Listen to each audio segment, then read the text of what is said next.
My problem with Jordan Peterson. I think I've made a video once before on Jordan Peterson, and that was some initial thoughts on him. Um, Recently, I've been listening to a lot of his stuff, and he's an interesting cat in that he is really, really smart and really, really well read. The problem with that, though, is a lot of times guys who are very, very smart and very, very well read might not be the most experiential type people, meaning they might not have experienced life. And the difference there is that with guys who are very, very smart and well read, they have a lot of knowledge, but they don't have a lot of wisdom. And there is a difference between knowledge and wisdom. Wisdom is, I've been down this road, don't do this, don't do this, don't do that, don't do that, because I've experienced this. Wisdom is better than knowledge. Knowledge can be very helpful. Knowledge can be very good. But wisdom is better because wisdom comes out of experience. Knowledge comes out of objective theory, objective learning, which, like I said, there's a place for that. It can be good. It can be helpful. Somebody who seeks wisdom starts out by seeking knowledge. Knowledge applied produces wisdom. So the problem that I have with Jordan Peterson is that from what I hear of him, I would say 95 to 98% of what he talks about comes out of knowledge and not wisdom, which has its place. It's fine. He's a college professor. He's teaching things, but he teaches theories. Much of what he teaches is hypotheticals. Okay? It's objective, and it's good. It's good to be objective to a certain extent. It's very good to be objective. And in his field, for what he is, he does a great job. He's very good. And I think he's very caring.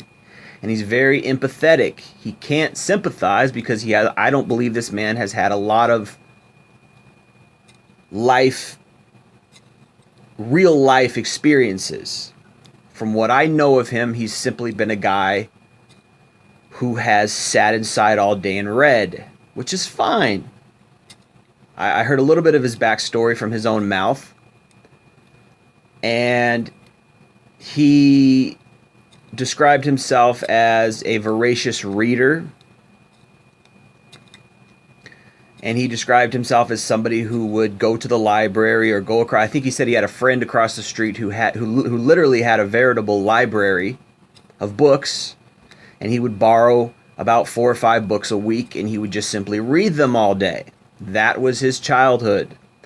I don't know if that's the extent of his childhood. He mentioned he had a rebel phase, and he mentioned he was an alcoholic in college or something like that, which is not, that's nothing upon nothing. I mean, if I had a nickel for every sophomore in college who went through an alcoholic phase, I would probably have enough money to buy a Learjet. Very common for young men to go through an alcoholic phase in college. So that's not really suffering. That's not really life experience in my book. Okay? Now, someone like Hunter Thompson, who turned a drug and alcohol phase into a drug and alcohol lifetime, someone like that has a lot more life experience. It could teach you a lot more about life than someone like Jordan Peterson. Jordan Peterson is like cookies compared to a Hunter Thompson who is like steak, if we're talking about the essence of life and conveying that. Did Hunter Thompson have a lot of idealism? No. Did he have a lot of knowledge? No. But you can learn a lot from a guy like Hunter Thompson. You can learn not to do drugs. You can learn to stay away from certain types of people. You can learn about the lust of the American people. You can learn about the depths of depravity from Hunter Thompson. Those are all strong life lessons. How not to go that deep. Not to go as deep as Hunter Thompson, for instance. or a Jack Kerouac, although I admit I haven't gotten too much into Jack Kerouac. I'm assuming that Jack Kerouac is similar to Hunter Thompson. Just throwing some names out there. But I have gotten into Hunter Thompson, and you can learn a lot from somebody who has life experience such as Hunter Thompson. People who have been down the road and back, and I recommend reading a book by Bob Dylan, one of Bob Dylan's autobiographies. You can learn a lot from that, and from that book, I was introduced to a book by Willie Guthrie, I believe, or his son, one of the Guthries, the one who sang "Roll On, Columbia, Roll On." Anyway, I checked out his autobiography a little bit and read that, and you can learn a lot from that kind of stuff. It's fantastic point of view types of things, that there's a certain essence that's being portrayed there, a human essence that you pick up on, and you realize things. You realize things about life. You realize things about what it means to be American. You realize things about what it means to be human. What I get from Jordan Peterson is somebody who's taking information and regurgitating it and saying, "Oh, I like this, I like that, this is cool, this is," and you can get some tidbits of learning there. You can learn some things, but it's not the same. So the other thing that I have a problem with Jordan Peterson is he's very idealistic. Now, if you combine inexperience with idealism, you get somebody who kind of spouts off a lot of stuff that they don't really know what they're talking about. And this is what I get from Jordan Peterson, is somebody who is very idealistic, and he's read a lot, so he's able to take certain information from some of the greatest books ever written, some of the greatest philosophers, and some of the greatest minds ever written, and he's able to convey what they mean and then put his own little idealistic bent on it. Now, that can be very helpful and necessary in a society as ours, such as ours, where we have a lot of armchair communists running around, where we have a lot of, socialists who think they know the answer because they read 1984, because they read Trotsky, because they read Lenin, because they read Stalin, because they've read,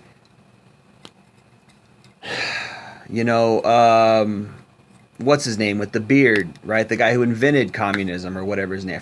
I forget that guy's name, but they've read all those old books and they think, oh, this is what it's about. Real communism has never been tried, and I appreciate Jordan Peterson for that. So this is where his idealism has become a positive thing. His idealism has become something necessary for society, given his popularity and his platform. We need somebody to come along and say, hey, no, this isn't the way to do it. Pick yourself up from your bootstraps. Sometimes we need that. Although it doesn't address all the problems by cleaning your room and fixing your life, quote unquote. It doesn't address all the problems in the society, because I've done that many times over in my life, and I've still somehow landed back at square one because certain other things didn't line up, such as the economy being shit, such as you can't get a good job unless you got a damn college degree. Certain things that just you can't get over by cleaning your room. So some of what Jordan Peterson says is not helpful insofar as that. But I get what he's trying to say. He's trying to say, clean your room, start having a better character. And I appreciate that. I appreciate that because it's needed for some people.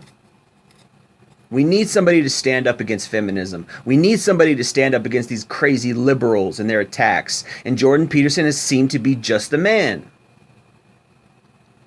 But don't take what he says as if he is some kind of God, or take what he says as if he is some kind of experience,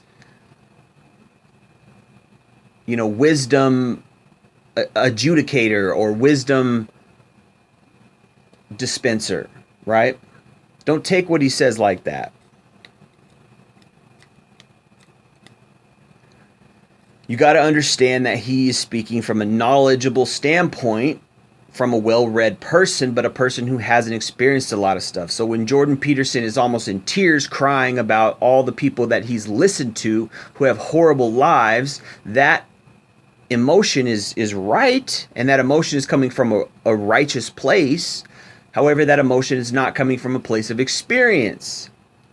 It's coming from a place of secondhand experience, meaning many men with extremely messed up lives, extremely sad, extremely depressed, are coming into his office and they are espousing their issues onto him, and he's empathetically listening and he cares. And that is wonderful because not a lot of people care in this world.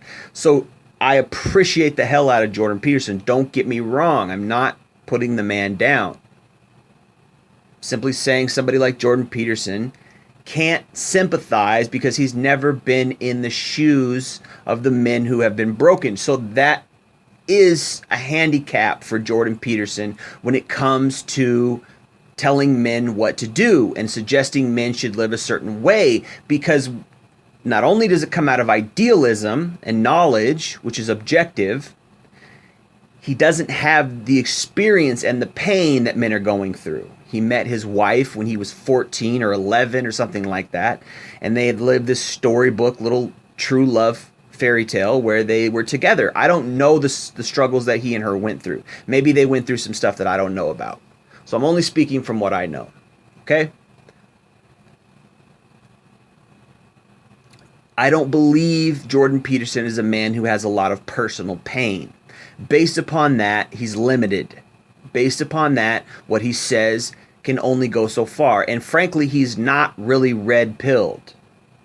Some of the stuff that he says is coincidentally red-pilled, but he himself is not red-pilled, I don't believe, particularly when it comes to the idea of women, and particularly when it comes to interpersonal relationships between men and women. I don't believe he's up to date, particularly with the stuff that I hear about him, his suggestions of how to be a man and all this stuff. That's when it actually becomes a problem with Jordan Peterson, is because, again, he's taking stuff from knowledge, he's taking stuff from books, he's regurgitating it and reiterating it in his own idealistic manner onto a society that is damaged, onto a society that is toxic, that does not have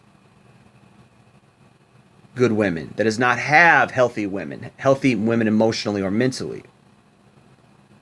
So we have a damaged society that this man is putting this idealistic yoke upon, and it will go to a certain, it will go a little bit, but it'll only go so far, because you can't heal damage with idealism.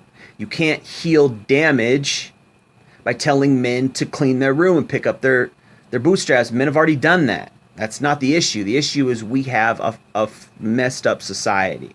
The issue is we have toxic society. We have toxic women. We have parents who are not parenting their children correctly. We do not have a moral society. We have people who do not know how to have relationships, narcissists running around. We have people who are hurting other people constantly. We have people who are gaslighting people. We have people who are lying. We have people who are manipulating, who are spreading STDs, who are highly immoral. This is the society that we really live in.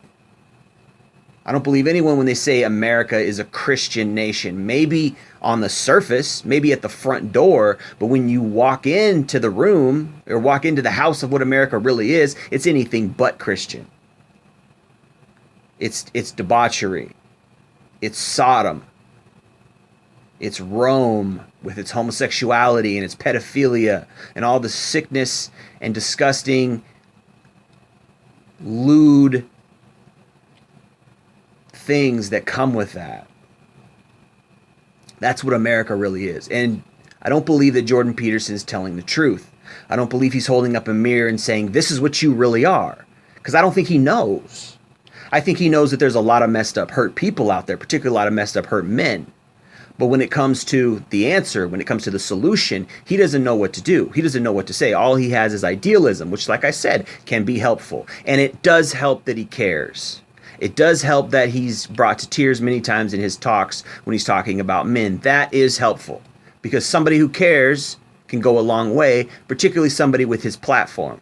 That's appreciative, and my hat's off to Jordan Peterson insofar as he has worked towards what he cares and how he cares for people. So I appreciate him in that sense. And he's a very idealistic man. And he tries to be very righteous, I can tell, and I appreciate that about him. But again, it only goes so far. Thanks for listening.